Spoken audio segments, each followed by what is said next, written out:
ಇವತ್ತು financial management principle of financial management BCom 4th ಸೆಮ್ನಲ್ಲಿ ಇರುವಂತಹ ಎಲ್ಲ ಫಾರ್ಮುಲಾಗಳನ್ನು ನೋಡ್ತಾ ಹೋಗೋಣ.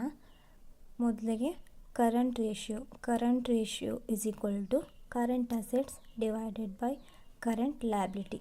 ನೆಕ್ಸ್ಟ್ ಕ್ವಿಕ್ ರೇಷಿಯೋನ ಲಿಕ್ವಿಡ್ ರೇಷಿಯೋ ಅಂತಲೂ ಹೇಳ್ತಾರೆ.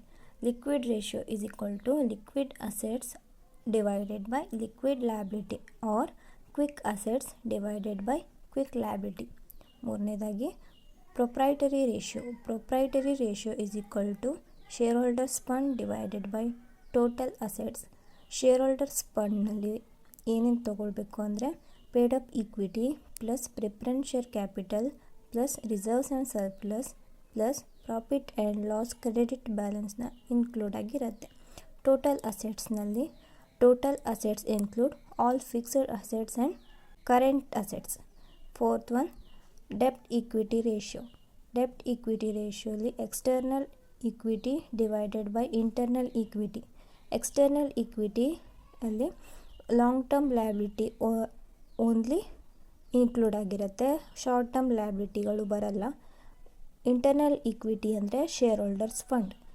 Absolute liquid ratio is equal to absolute liquid assets divided by liquid liability. Absolute liquid assets include cash in hand, cash at bank, readily marketable security. Next, capital gearing ratio. Fixed interest bearing securities divided by equity shareholders fund. Interest coverage ratio is equal to EBIT divided by interest expenses.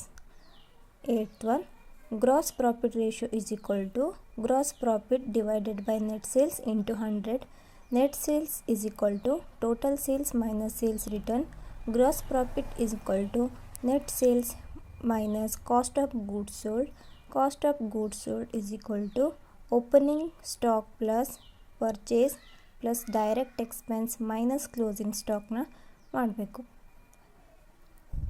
Next operating profit ratio is equal to operating profit divided by net sales into 100 or operating profit is equal to net profit plus non operating expense minus non operating income or operating profit is equal to gross profit minus operating expense or operating profit is equal to sales minus variable cost minus fixed assets.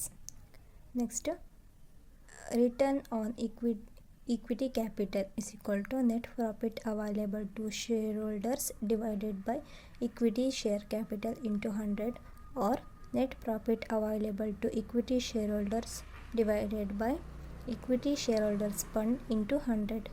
Next, debtors turnover ratio. Net credit sales divided by average accounts receivable.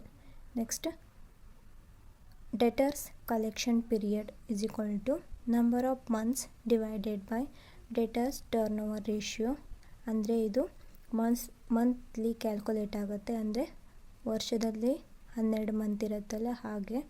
Next number of day is divided by debtors turnover ratio, ಅಂದರೆ ಇಡೀ ಇಯರ್ನಲ್ಲಿ 365 days ಇರುತ್ತೆ.